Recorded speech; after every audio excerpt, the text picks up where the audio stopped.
pasiva, digamos, la reacción estética aquí.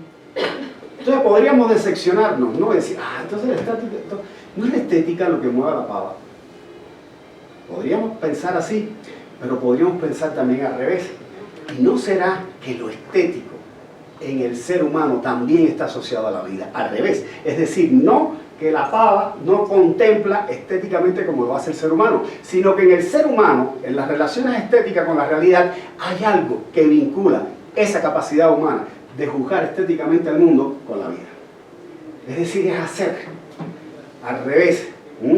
Decía Marx en algún momento, la clave, digamos, el esqueleto del ser humano, del hombre, decía él, da la clave para entender el esqueleto del mono.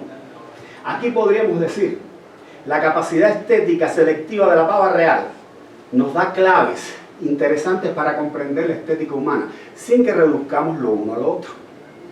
Pero sí hay una conexión entre la vida y lo estético que debemos tomar en cuenta. Ahora, con esto que acabamos de decir, queremos dejar establecido esa asociación especial entre belleza y vida, incluso más allá del mundo humano. Sin embargo, las conclusiones a las que podemos arribar al analizar estos casos de la selección sexual en diversas especies, si bien apuntan a que algo relativamente parecido debe ocurrir entre los humanos, no son trasladables mecánicamente al ámbito que se debe a un ámbito que se debe no solo a leyes biológicas, sino también a condicionamientos sociales y culturales. En las otras especies, la presencia de lo estético o preestético, podríamos llamarle mejor, y su papel en calidad de señal, está relacionado con los instintos. Fundamental, con los instintos y la información genética que portan los individuos. En los humanos, un papel determinante lo desempeña el componente sociocultural del estético. Eso marca una gran diferencia. Es decir, por eso tenemos que establecer vínculos genéticos, vínculos entre lo uno y lo otro, pero al mismo tiempo reconocer. En efecto, los humanos son esencialmente seres sociales. Aun cuando también en ellos podemos encontrar ciertos sustentos biológicos y fisiológicos de lo estético, como aquellos que estudian, por ejemplo, la neuroestética, seguramente han oído hablar de la neuroestética. Lo cierto es que ni con las bases empíricas que disponemos hoy, ni presumiblemente con las que tengamos mañana, parece factible reducir toda la complejidad y diversidad de lo humanamente estético a estos sustentos, neurológicos, fisiológicos, etc. Prueba de ello son las evidentes y a veces radicales diferencias en las apreciaciones de lo estético existentes entre las diferentes culturas. En Mauritania, por ejemplo, el ideal de mujer bella es la mujer gruesa, la mujer obesa, sobre todo en las regiones alejadas de la ciudad, en el campo. Y entonces incluso allí existen unas especies de campos o ¿cómo decirle? Una especie de casi campo de alimentación forzosa de las niñas para prepararlas para el matrimonio. Mauritania. Yo estuve en el año 97 en una conferencia internacional donde se presentaron muchos movimientos sociales, organizaciones no gubernamentales, cada una con ciertas banderas de defensa de causas que defendían, y ahí se nos presentó un colega de Mauritania precisamente defendiendo a esas niñas, que eran casi obligadas a alimentarse para ponerse gorditas, gruesas y prepararlas para el matrimonio. Entonces, quiere decir que esto está bien distante del ideal de belleza proclamado y reproducido en otros contextos, ¿no? Las modelos francesas, ¿no? El ideal de 90, 60, 90, ¿no? Es así. Que son las dimensiones que deben tener, etcétera, en cuanto a cintura, en fin. Son otros criterios de belleza. Eso quiere decir que el componente sociocultural juega un papel muy importante para interpretar qué cosa es bello o qué no es bello. Entonces, si nosotros ahí ante esa situación tendríamos dos opciones, es decir, bueno, los franceses son los que tienen la razón y los mauritanos son los que están equivocados, es decir, tendríamos que asumir que uno tiene la verdad estética y el otro está equivocado estéticamente. ¿Pero a qué conduce eso? A teorías racistas, etnocéntricas, excluyentes de otras culturas, lo cual por supuesto sería inaceptable ya en el mundo. Entonces, lo estético en los humanos es fundamentalmente una construcción social. No obstante, el hecho de serlo no significa que pierda su vínculo esencial con la vida. Y aquí está, pensamos, el kit del asunto. Ha de evitarse cualquiera de las dos posiciones extremas. Tanto aquella que intenta reducir lo estético a sus bases neurofisiológicas y consecuentemente dotarlo de una especie de universalismo abstracto, como aquella otra que lo asume como algo puramente subjetivo, individual, absolutamente relativo, fuera de toda ley, de todo orden y sin vínculo ninguno con la vida. Asumir lo estético como una construcción social presupone conectarlo, como bien señala Adolfo Sánchez Vázquez, uno de los autores que hemos estudiado en la colección La Fuente, hay un libro dedicado a él, conectarlo con la praxis, que es el modo específicamente de humano y reproducir la vida propia. Hace un rato hablábamos de la autopoiesis, ¿verdad? De la autopoiesis. La vida es autoproducción de la vida, es autorreproducción de la vida. Bueno, en el caso de los humanos, el mecanismo fundamental a través de la cual se realiza la autopoiesis es a través de la praxis. Es a través de nuestra capacidad de producir y reproducir esa vida, pero desde el punto de vista práctico. El mundo que nos rodea aquí es un mundo construido por los humanos. ¿Se entiende? Nosotros no solo nos adaptamos al estilo darwiniano, al mundo, sino que lo transformamos para adaptarlo a nosotros. Esa es una gran diferencia que hace que mientras otros seres vivos vivan en evolución, nosotros además vivimos en historia. En historia. ¿Por qué en historia? Porque precisamente el proceso de reproducción de la vida en los seres humanos es un proceso de reproducción ampliada. Los seres humanos dejamos el mundo distinto al que nos encontramos al nacer, por nuestra capacidad precisamente práctica, por nuestra capacidad transformadora. ¿Se entiende? Es decir, el mundo del cual dependemos los humanos y con el cual hacemos nuestras relaciones metabólicas es un mundo que nosotros mismos producimos y reproducimos y construimos nosotros. Esa es una gran diferencia. Entonces eso se hace a través de la praxis. Ahora,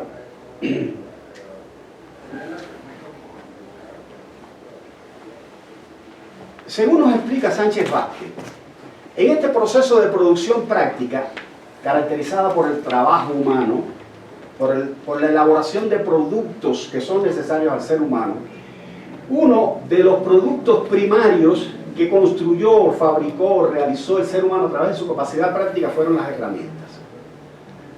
¿Verdad? ¿Por qué? Porque la herramienta era a la vez un instrumento, un medio para transformar todavía más a fondo el mundo real. Es decir, no bastaba con coleccionar, digamos, la fruta, sacarle la semillita y volverla a sembrar, que ya es praxis, pero sí, si podríamos, digamos, alcanzar la fruta con un instrumento, con una herramienta, o preparar la tierra para el cultivo, pues eso implicaba el uso de herramientas. Entonces, el uso de instrumentos de trabajo y de herramientas fue una de las primeras producciones humanas. Y son producciones que directamente no satisfacen la necesidad. Es decir, tú no te comes al machete o a la vara con la que terminas la fruta. Es una herramienta que te permite alcanzar la fruta. Es decir, vean aquí cómo ya el proceso de adaptación de que habíamos visto en otros seres vivos se ha transformado cualitativamente. Ya no solo basta con que, digamos, agarrar sentir un sonido y decir, ahí está la presencia de un alimento. La ranita, zumbido de la mosca, ¡pum! Se pone alerta, saca la lengua y captura la mosca. Es decir, el zumbido de la mosca se convierte en señal de la presencia del alimento. Es algo increíble que funcione. Dice Leontis, ya ahí hay sensibilidad, ya ahí hay sensaciones, por eso es la capacidad de captar sonidos, por eso es la capacidad después de captar señales lumínicas o de otra naturaleza, sensaciones. Después de las sensaciones vienen las percepciones, después incluso viene la capacidad de captar relaciones entre objetos. Eso lo vemos sobre todo en los monos antropoides, en los chimpancés, etcétera, en los delfines. Se ha mostrado esa capacidad de relacionar objetos entre sí que orgánicamente no están vinculados, pero que sí son capaces de vincularse en la subjetividad en evolución de esos animales. Pero en el caso del ser humano, ya no solo capta relaciones externas, no, las crea, las produce, las elabora, las pare. ¿Se entiende? Entonces eso complica notoriamente esa relación. Y dice Sánchez Vázquez, bueno, ¿cómo surge lo estético? Primero se producen esos instrumentos, esas herramientas. Después, poco a poco, esas herramientas se trata de hacer lo mejor posible desde el punto de vista utilitario, lo más perfectamente posible. Pero junto con la perfección empieza a aparecer poco a poco un ingrediente adicional. La herramienta ya no solo es útil, empieza a ser bella y empieza a haber una relación afectiva hacia esa herramienta. Es decir, lo útil se ha convertido en lo útil bello. Y ese es el paso primario antes de pasar a lo bello sin más. Es decir, vamos de lo útil a lo útil bello y de lo útil bello a lo bello sin más. Con lo bello sin más, entonces es que aparece la posibilidad del arte. Ahí hemos estado siguiendo un poco a Sánchez Vázquez. Entonces, quiere decir que lo estético aparece conectado con la vida y sus necesidades también en el ser humano, en la misma medida en que lo están esos objetos vinculados directa o indirectamente con la satisfacción de las necesidades humanas. Los instrumentos sirven para la autopoiesis humana, las herramientas sirven para eso, y ahí es donde empieza a aparecer ese plus, ese agregado dado por lo estético. La perfección incorporada a la producción de objetos útiles continúa paulatinamente en su desarrollo, dando lugar en su momento a la aparición del arte, a la perfección formal, a la producción de objetos bellos ya sin dependencia directa del objeto útil. El trayecto de ese proceso habría que verlo así, como yo les dije ahorita, ¿ven? De lo útil a lo útil bello y de ahí a lo bello sin más. Pero la transición no fue abrupta, sino prolongada y siempre asociada a la perfección o a la perfección de la perfección. No es nada casual que en el desarrollo histórico de la cultura occidental, a la altura de la sociedad griega, la palabra que precedió a lo que después se entendería como arte es la palabra techne, relacionada con la perfección en el ejercicio de determinada habilidad práctica, así como con la eficacia del objeto así producido y a sus conocimientos correspondientes. Algo parecido ocurría con el vocablo ars y sus derivaciones, en este caso ars, latino, y sus derivaciones igualmente conectados a la etimología del concepto actual de arte. El artista entonces era entendido de manera cercana a la manera en que hoy entendemos al artesano. Y su concepto incluía no solo a quien hacía esculturas, sino también, por ejemplo, a quienes dominaban el arte de hacer objetos útiles en la madera o en el metal. Fue largo el proceso de emancipación del arte. Algunos estudiosos de la historia de la cultura occidental sitúan su arranque en la Grecia y su culminación en el Renacimiento. Otros lo llevan incluso hasta más adelante, hasta los siglos XVII y XVIII. Hasta entonces el arte estuvo subordinado a diversas funciones que, de acuerdo con cada contexto social, no solo fue la de la unidad, la de la utilidad material práctica, sino también la educativa, la religiosa, etc. Es decir, en la antigüedad, por ejemplo, se refiere al arte Platón, ¿verdad? Y de hecho en su estudio sobre la República, él busca expulsar a los poetas de la República ideal. ¿Pero por qué busca expulsar a los poetas? ¿No les cae bien los poetas? No, decía Platón, el problema es que los poetas precisamente apelan a la ficción, a la creación de personajes, algunos de ellos negativos, y estos pueden ser malos incentivos para los guardianes de la República. Aristóteles decía, no, ¿estás equivocado, Platón? No, es importante que haya personajes negativos en el arte, porque eso nos permite la catarsis. Vamos a ver una obra de teatro, una tragedia, y ahí vemos actitudes que no debemos reproducir en el mundo real. Si no la viéramos ahí, tal vez la reproduzcamos. Entonces quiere decir que tenemos que hacer catarsis ahí, en el teatro, como público, en el escenario, como resultado de ese contacto con lo que se está poniendo en escena. Y entonces la catarsis es lo que nos prepara para la vida. Ahora, fíjense, tenían ideas contrarias a los dos, Platón una y Aristóteles otra, pero los dos coincidían en algo: el arte sirve para educar. Tiene un papel educativo, tiene un papel formativo, y tiene una función social. La gente mal o bien aprende con el arte. Entonces, eso nos habla de cómo se veía el arte como un lugar dentro del sistema de relaciones sociales, con una función. Por lo tanto, el arte todavía no estaba del todo desprendido de aquello que no era arte. Ese camino de la emancipación del arte llegó en algún momento, sobre todo en la etapa de la modernidad, después del inicio de los tiempos modernos, a interpretarse como aquello que es ajeno a todo concepto y todo interés. El arte y el juicio puro de gusto es aquello que no tiene que ver con las necesidades, no tiene que ver con la vida, no tiene que ver con los intereses. El artista es un genio, y el artista traduce la belleza natural en belleza artística. Y nada de eso tiene que ver con el mundo de la vida. Ese es Kant, Immanuel Kant, uno de los teóricos que llevó, uno de los pensadores que convirtió en teoría estética ese ideal del arte por el arte, del gusto por el gusto, del juicio puro de gusto.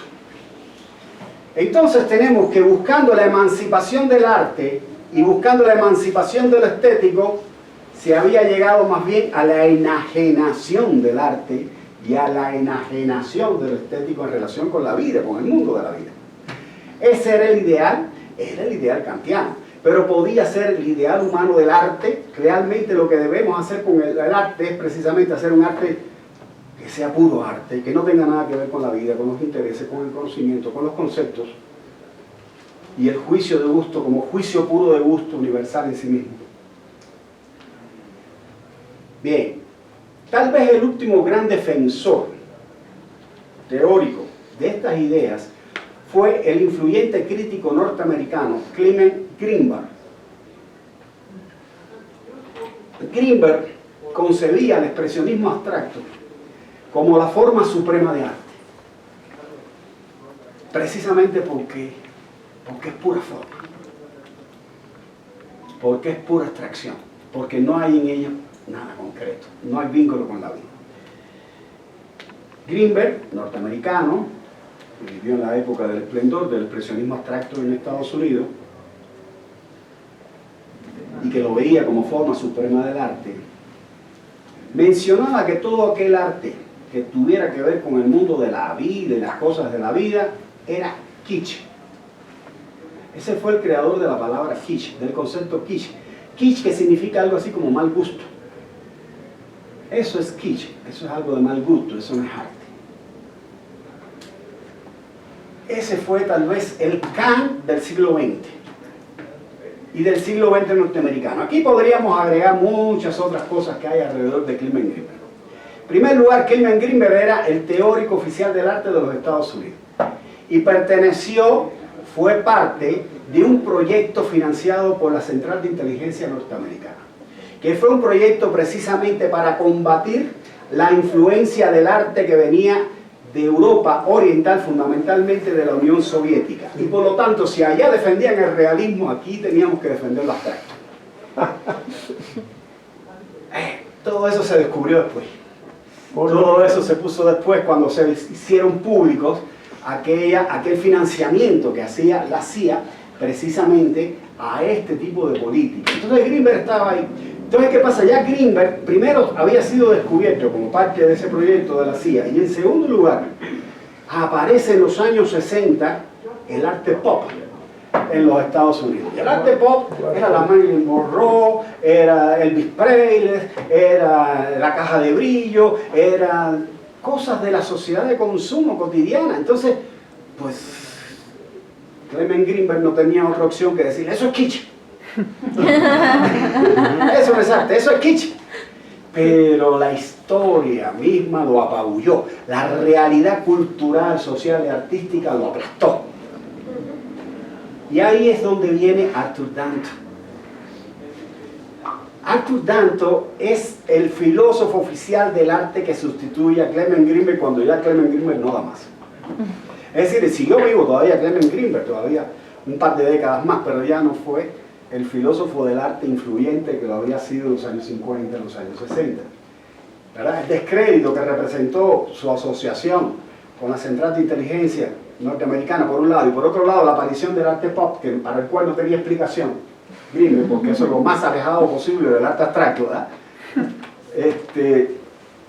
No tenía cómo. Entonces, ahí se aprovechó Danto, ¡pum!, y se coló Danto. Yo no sé si Danto perteneció a la CIA o no, está por descubrirse. Está por descubrirse, eso quién sabe. El caso es que Danto en ese momento vino como anillo al dedo. Y Danto creó toda una filosofía del arte basada precisamente en el arte pop y fundamentalmente en Andy Warhol. Y de Andy Warhol la caja de brillo. En el año 1964 Danto publica un artículo que se llamó El mundo del arte. Yo les decía hace un rato que Danto es de la gente que le gusta los títulos así efectistas, ¿no? Con mucho, el mundo del arte.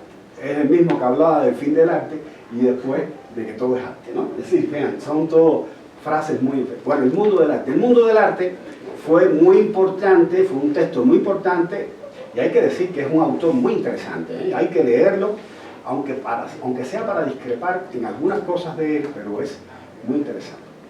Y este texto del mundo del arte, de 1964, en ese texto nos dice Danto, el problema es que para saber si algo es arte tenemos que tener en cuenta lo que el mundo entiende por lo artístico. El mundo del arte.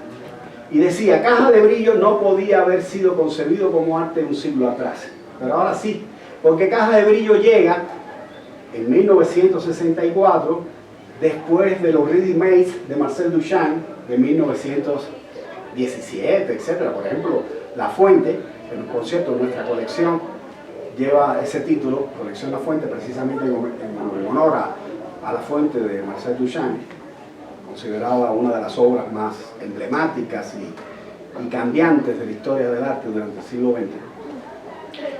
Pues después de La Fuente de Duchamp podía venir una Caja de Brillo de Warhol, pero solita no hubiera venido, porque además Warhol cuando presentó su Caja de Brillo todavía no era Warhol, pero Duchamp cuando presentó su fuente, La Fuente, sí era Duchamp.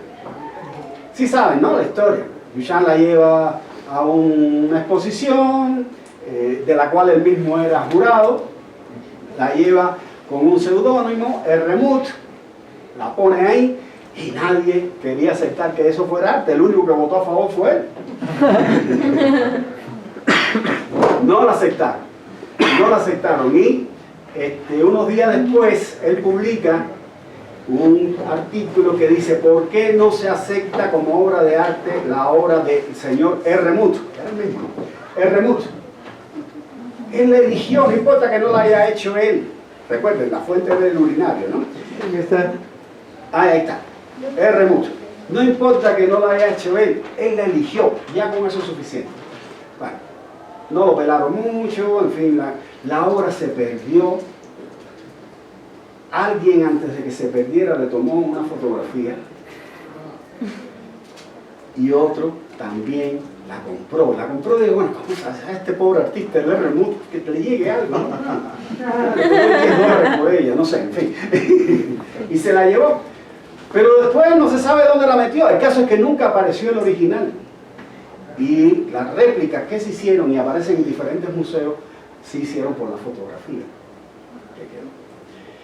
Bien, es un ejemplo muy ilustrativo de la historia del arte que muestra cómo algo se hace arte no por sus componentes materiales, no por ciertos atributos ontológicamente registrables, la forma, el tamaño, el color, sino sobre todo porque la sociedad en la que se inserta la convierte en arte. Es decir, lo que hace arte al arte es su inserción social, la función que viene a desempeñar dentro de la... Y esto está en íntima consonancia con lo que decíamos de Sánchez Vázquez.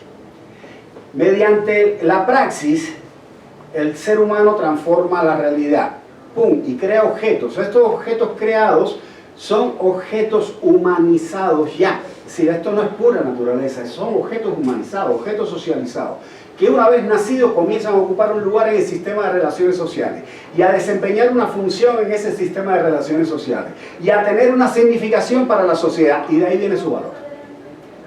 En su dimensión objetiva, no quiero meterme en eso ahora, es decir, la pluridimensionalidad de los valores es algo que hemos trabajado en otros textos. Es decir, nosotros hablamos de dimensión objetiva, dimensión subjetiva y dimensión instituida. Pero aquí había una explicación importante. La obra de arte se hace arte porque la sociedad la hizo artística. No es suficiente la voluntad del artista. Tú puedes, si dependiera de la voluntad del artista, todo el mundo hiciera obras maestras. ¿Verdad? Todos haríamos obras maestras. No es suficiente, no alcanza. No es suficiente tampoco, y esa sería la dimensión subjetiva, no es suficiente la dimensión instituida, no es suficiente que venga un poder establecido y diga, esta es la mejor obra de arte. Ese poder puede ser el mercado. El mercado puede convertir un producto en un bestseller, en algo que tiene el premio no sé cuál, porque es lo más vendido, el que más copias vende, ¿no? Los discos, las disqueras, etc. Eso obtiene beneficio del mercado, pero eso no la convierte en mejor obra de arte. No necesariamente es mejor obra de arte lo que más se vende. Es decir, no es lo mismo el valor mercantil o el valor económico que el valor estético, artístico de una obra. Entonces, por lo tanto, tenemos que distinguir la dimensión objetiva del valor de su dimensión subjetiva y de su dimensión instituida. ¿Se entiende? La instituida se refiere a lo que el poder quiere hacer con el resultado. El poder, sea el poder del mercado, sea el poder político, sea cualquier poder. La dimensión subjetiva es la valoración subjetiva, es decir, cómo lo valora el artista o cómo lo valora incluso el público. El público puede bien valorar algo que realmente tenga escaso valor artístico, estético. Precisamente porque estas dimensiones interactúan entre sí.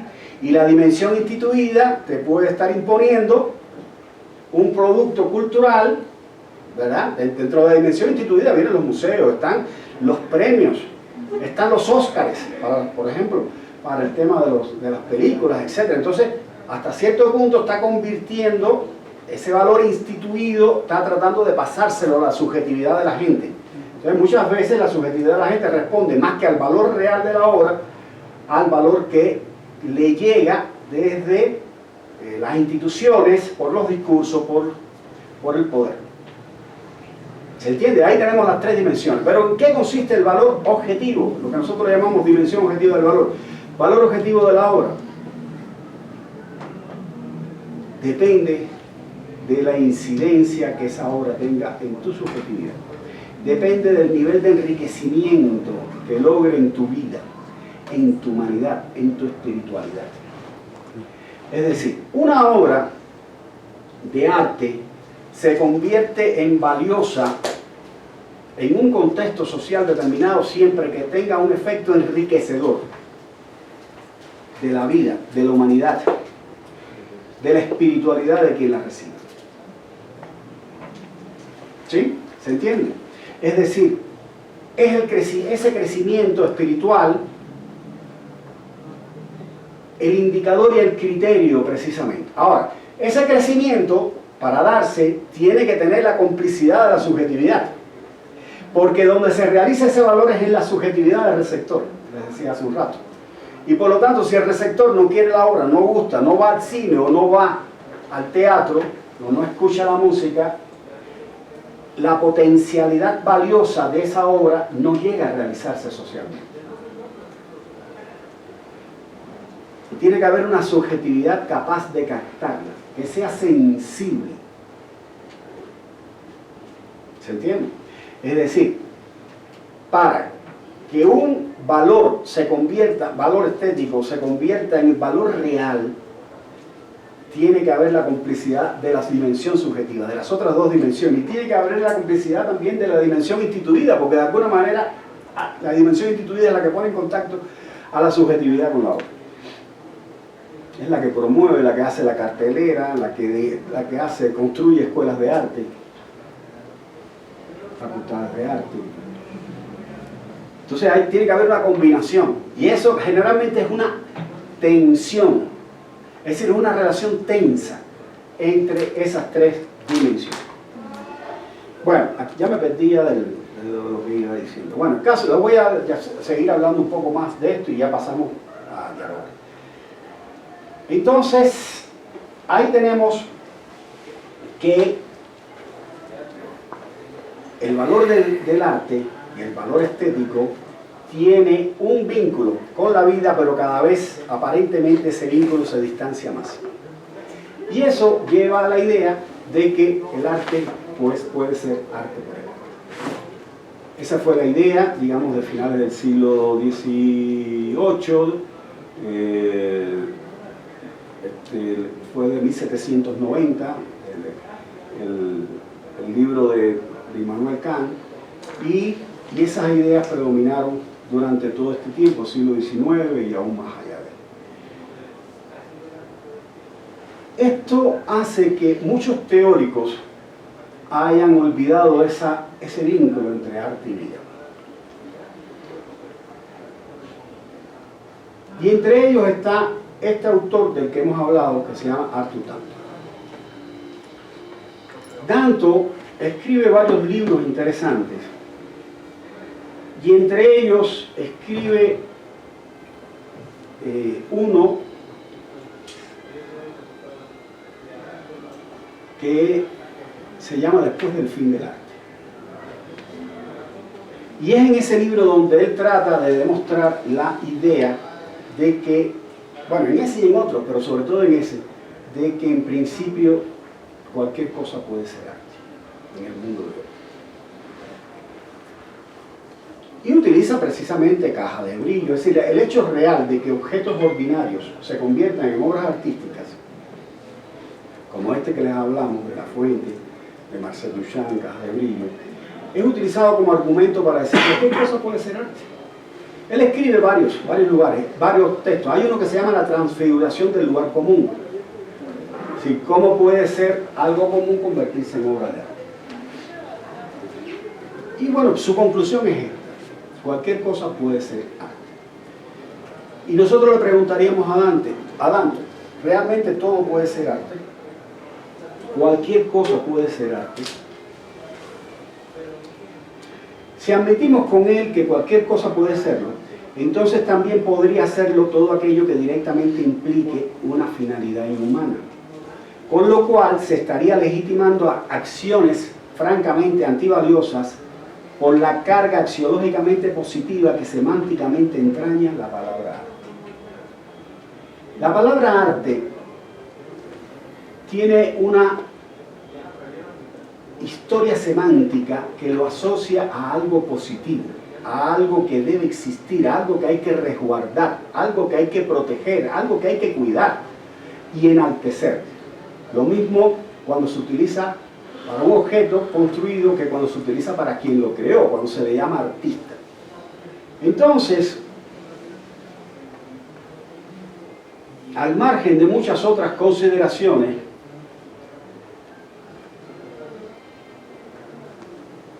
tendríamos que admitir con tanto que acciones inhumanas, el derribo de las Torres Gemelas, el genocidio en Gaza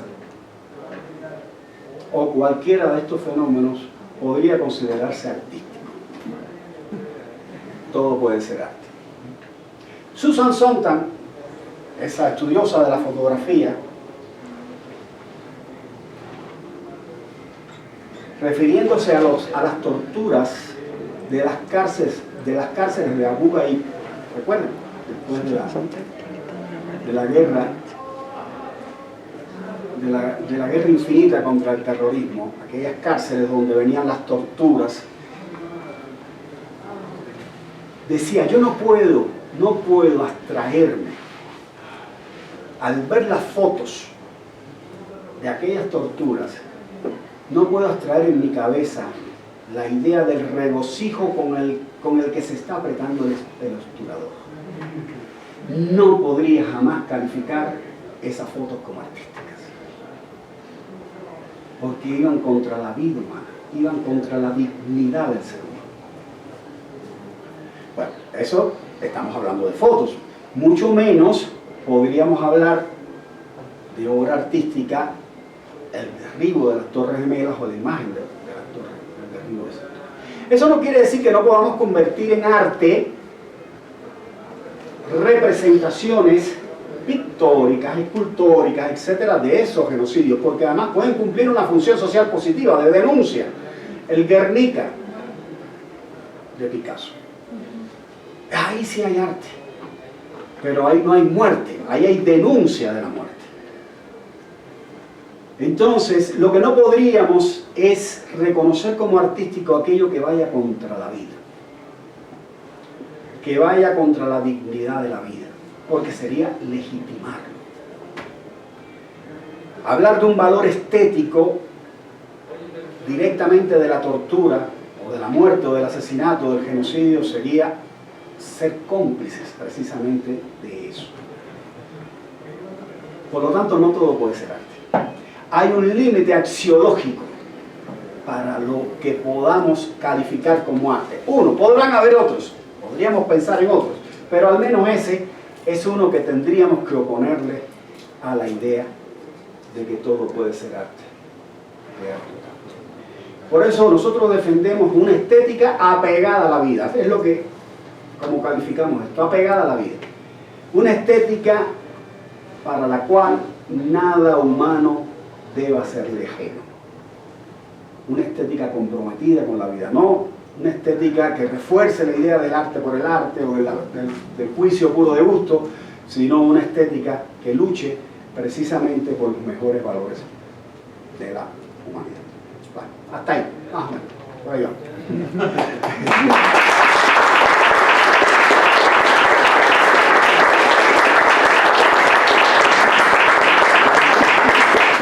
Entonces, si gustan, practicamos ahora.